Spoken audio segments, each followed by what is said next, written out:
Cody's house right now. Plan is to work on a project car that we kind of left undrivable the last time we worked on it.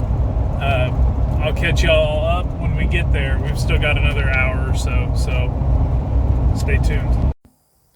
Have you ever started a project, finished half of it, walked away, and then tried to come back about a month later? That's what we've got going on here. About a month ago, we decided to play mix match with the motors in these two cars. This one is the one that got left undrivable, motorless, heartless. This is our 1967 Chevrolet Impala Super Sport. We call it the Swampala because that's where it came from. It was sitting in a swamp for years and years and years. We put 350 in it with a TH350 behind it and drove it around, blasted around some dirt roads, and had a blast. As far as why we swapped the motors, this is our 67 Biscayne 4-door that is all but daily driver material, only missing air conditioning for days like today, where it's almost 100 degrees, sunny, and there's still the humidity. That being said, the motor in this, while it did run, leaked heavily and had a bunch of other issues.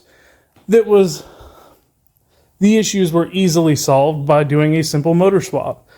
So now the daily driver Biscayne has the solid motor and a 2-speed power glide, while our Super Sport Pasture Basher is left heartless. So hopefully it's pretty obvious what we're going to do. We're just going to finish the swap. We're going to put the motor from the Biscayne that is sitting in front of me here into the Super Sport, along with the TH350 that came out of the Super Sport. So give me a minute. I'm going to move some stuff around and let's get busy. Now, as far as I know, the only thing Cody has done to this motor since we tape it out is put a trash bag over it. And that seems to be about correct. That day we did pressure wash it and try and clean it up because, again, it had been leaking just about everything. So there it is. That is the 350 that came in our 4-door Biscayne.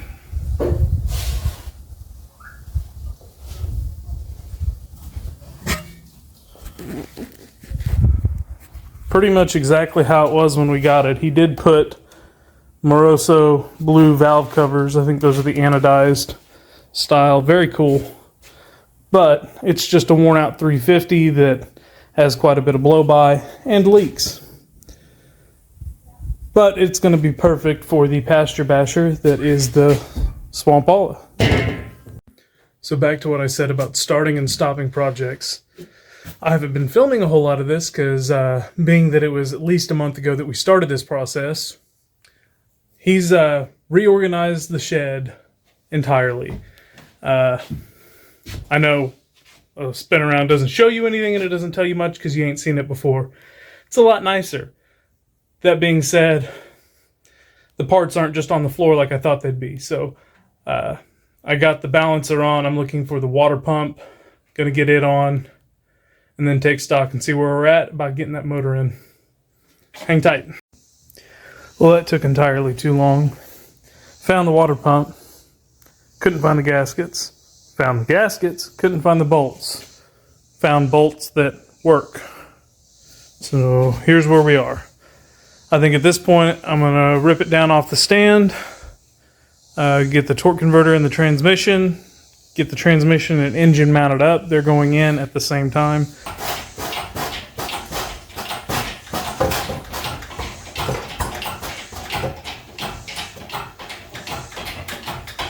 What did I say? The floor we'll find out first. Yeah, great. Get that out of the way. It doesn't need to get all oily. I would have liked to not have got all oily as well, but not in the cards for me.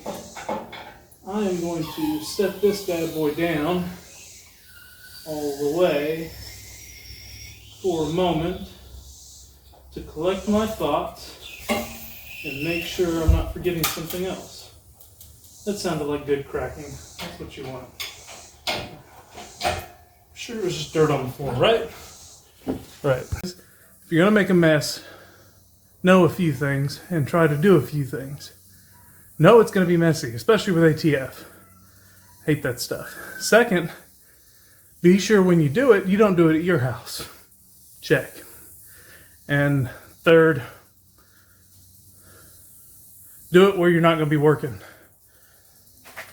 We're gonna be over here under the car. Over here, don't care. So I'm gonna take care of that and go ahead and see if I can find the torque converter bolts. Later. Okay, so all of the torque converter bolts, nuts, this one needed washers to space it correctly. And I'm not even gonna say that it's correct, but I believe it's what we had last time, so I'm gonna roll with it. Converter started. Obviously, once you get them in, you just tighten it like anything else, like any other torque converter setup. But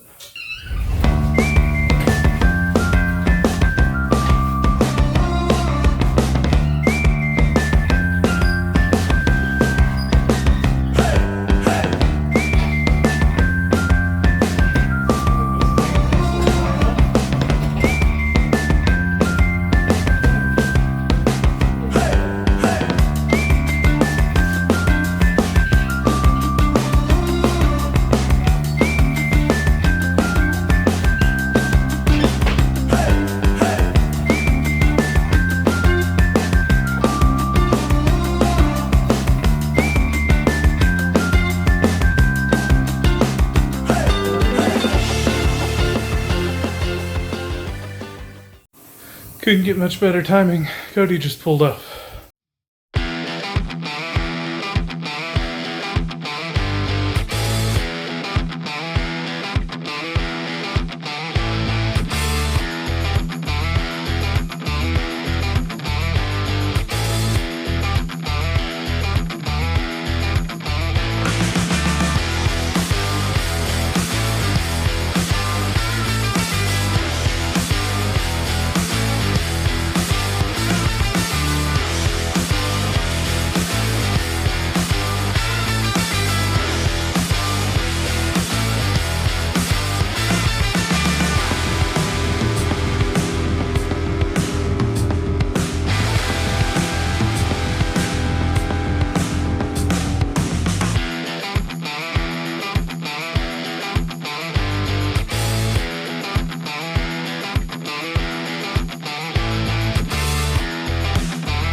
I'm just gonna drop it. Oh. You're in. That's what motor mounts are for. They take the brunt of the impact, right?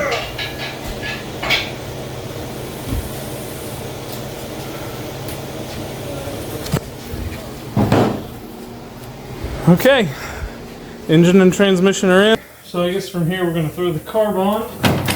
I think this one worked pretty good, didn't it? Yeah, there's no problem with that. It just looks like there's gonna be problems with it. We have problems with everything. I'm mostly just here. I mean, it is your car.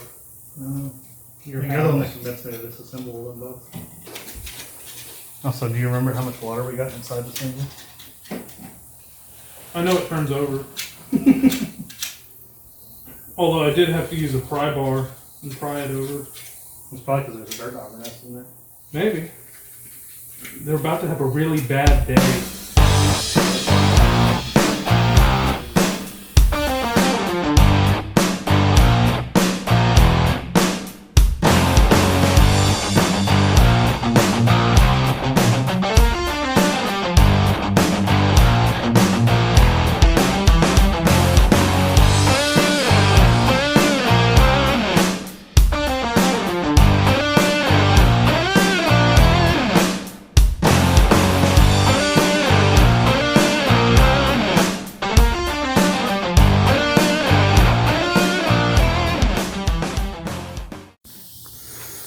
Okay, we're back, and believe it or not, we kind of figured out a little bit of the wiring to the point where we might be able to get it to start with the key tonight.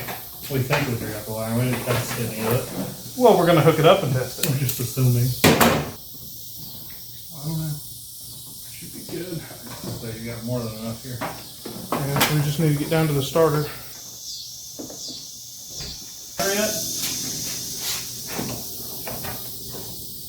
Nope. Nothing here.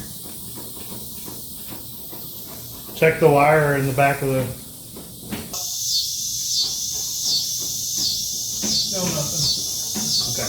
I want to try something real quick.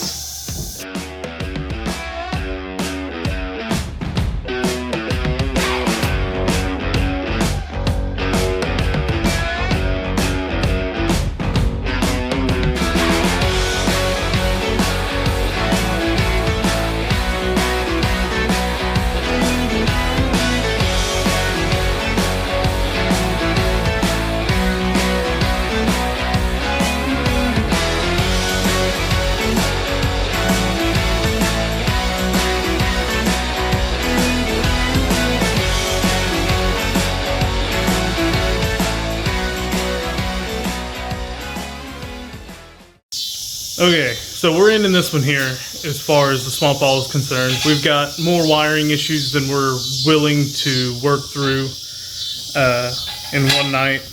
It's still really hot here in Oklahoma, and it's hot, so we're calling it. We got a late start today. I'd like to say we normally get more done, but normally this is normal. We did get it cranking. Not with the key, with the screwdriver on the starter, but it is in, the bolts are in. He's gonna work on the electrical system, the cooling system while I'm away. The fuel system is pretty much done. He might have a few pinholes in the fuel tank.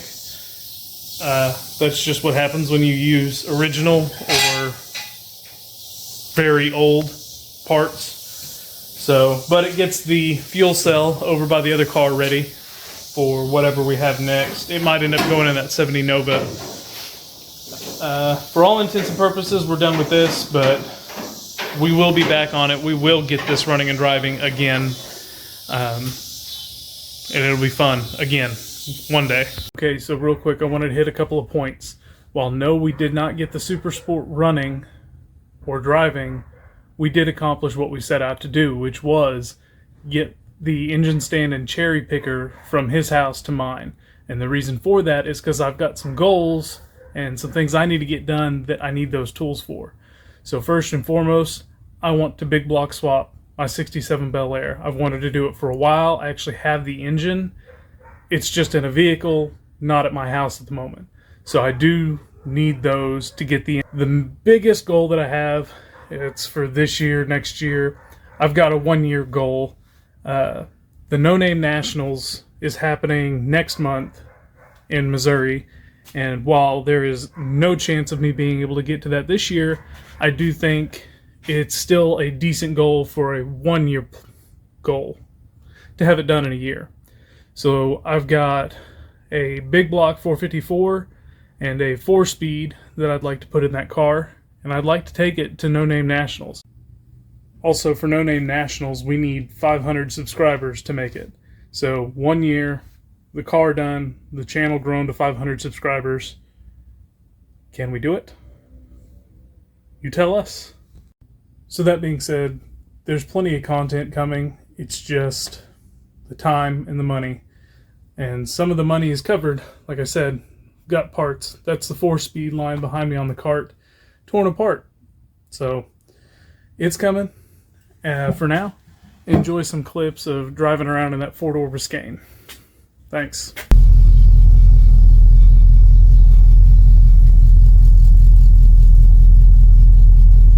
The interior of this car is just immaculate.